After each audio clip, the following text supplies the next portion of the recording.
Hello everyone, my name is Lowko and welcome to a new video of StarCraft 2 Heart of the Swarm. Today, we're gonna be talking about Jaedong's Zerg vs Zerg. Now, Jaedong's Zerg vs Zerg has pretty much always been one of those things that is, you know, one of the best things in all of StarCraft. In Brood War, he was very well known for having JVZ, which basically was a little joke. It wasn't a Zerg vs Zerg, it was a Jaedong vs Zerg. And this actually kind of continued in StarCraft 2 as well. For a while, in televised professional matches, he was at 96% win rate in Zerg vs Zerg, which is absolutely insane. Today, we're gonna take a look at a build that he was executing every single time on Star Station during Dreamhack Valencia last weekend. And it is basically a build order that is super good on Star Station specifically. Why Star Station? Well, we're gonna use a couple of buildings to wall off at the front of our base, which means that we can open up Gasless. So we don't really need to worry about any early Zerging speed. We can just play super safe, super standard, and super straight up. And that way we don't really need to get in the hassle with Zerglings and Banelings and all that kind of nasty stuff. Now, whenever you go into a game, it's always super crucial that you have a certain plan in mind.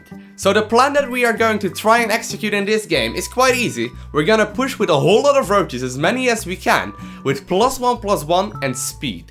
That is pretty much going to be our goal to execute in this game. Now we're gonna do so while first droning up 2 bases completely. We wanna have 4 Gas Geysers going, we wanna have +2 or +1/+1 going, we wanna play super safe, but we just wanna make as many drones as we possibly can without dying. Now, as far as defense goes, to play as super safe like I just mentioned, we are going to use just queens and a spine crawler and proper building placement. That is it. And actually, Jaedong doesn't start a single roach until he has max saturation on 2 bases. So that is super crucial to realize. We are not going to get them too early. We're just gonna start +1/+1, get roach speed, make a whole lot of roaches and push out. That is going to be all. So here we are in the actual game. Now, it's super important for this game to note that Targa, the opponent for Jaedong, is going to play a super duper standard opener. He's going to do some Zerglings into Banelings and all that kind of jazz.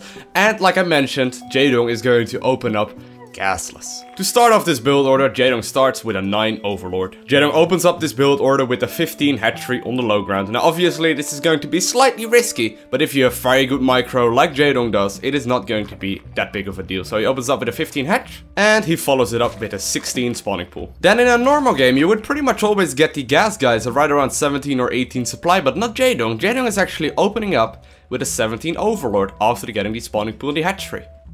Then when the spawning pool finishes, he starts 2 queens as soon as he possibly can, and he's also going to make 1 set of Zerglings that he's going to use to scout around. Now, like I mentioned in this specific game, Targa is playing super duper standard. And since we are trying to drone up as hard as we possibly can until max saturation on 2 bases, we are pretty much just going to make as many drones as possible from this point on. He's going to make a few safely Zerglings every now and then, but not bring too many. Now once the first queens come out, he's actually going to make more queens. He's going to start a 3rd and 4th queen right away. So basically he's getting 4 queens out as quickly as possible, and as you can see, he's walking the queen from the main base to the natural to use it as defense. After that, he goes straight back into making pretty much only drones.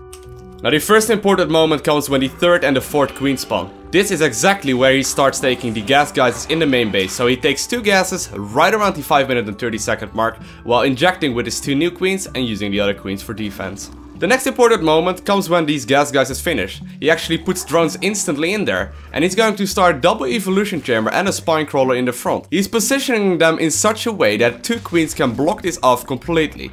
Now as you can see, Targa is moving out with Zerglings at pretty much his standard timing, just right when Zergling speed is finishes.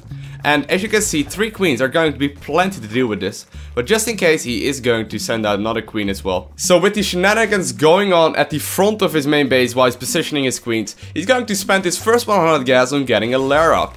And at the exact same time, he's also going to get a Roach Warren up at the front once again, positioning it in such a way that it's completely safe. So he's having 2 evolution chambers at the sides, 4 queens to block any sort of aggression, and a spine crawler finishing up to do, you know, just that little bit more. Now also very important to note is that those first queens that spawned way long ago actually injected in the main and in the natural, laid down 1 creep tumor, and then started saving up energy. So he does have transfuse ready if it turns out to be necessary.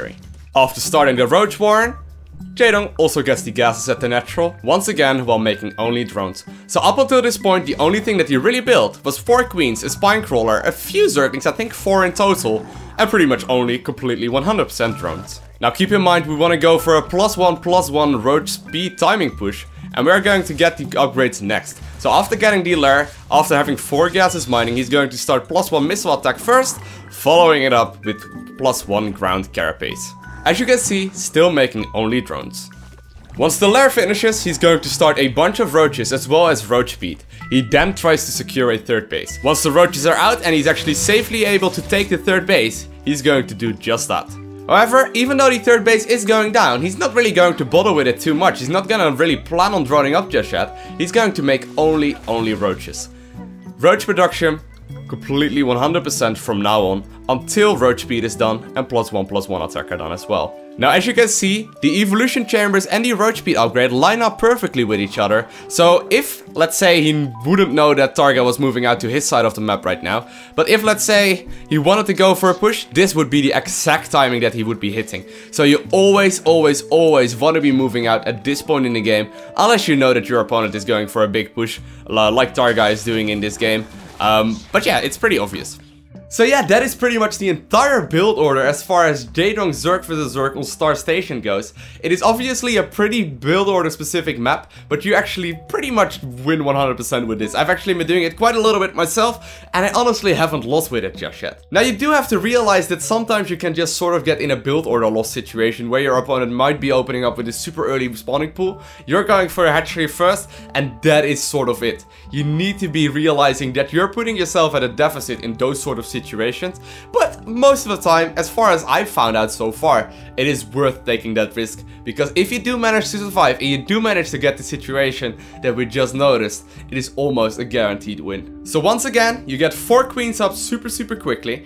The first queens that you get, you use that to inject, then walk them to the natural, lay down 1 creep tumor only. Well, with both queens, 1 creep tumor. So you get 2 creep tumors only. Then you actually use those 2 initial queens to save up energy for transfuse. Then you actually put down buildings, 2 evolution chambers at the side, a spine crawler behind it, and a roach warren to the next of it, while getting a lair, while getting all your gas geysers going, while starting +1/+1 and roach speed. Then you finally start making roaches and transition into a 3rd base. Now if you want a written version of this build order, check out the link in the description. It will take you straight to the LowkoTV website where you can actually just, you know, open the build order on a separate monitor, or maybe print it out, or maybe write it down or whatever. But it's a relatively easy build order. But if you want a written version, check out the link in the description. It will take you straight to it. Also, as far as practicing this build order goes, I would highly recommend you actually open up a custom game and try this one out at least once on Star Station.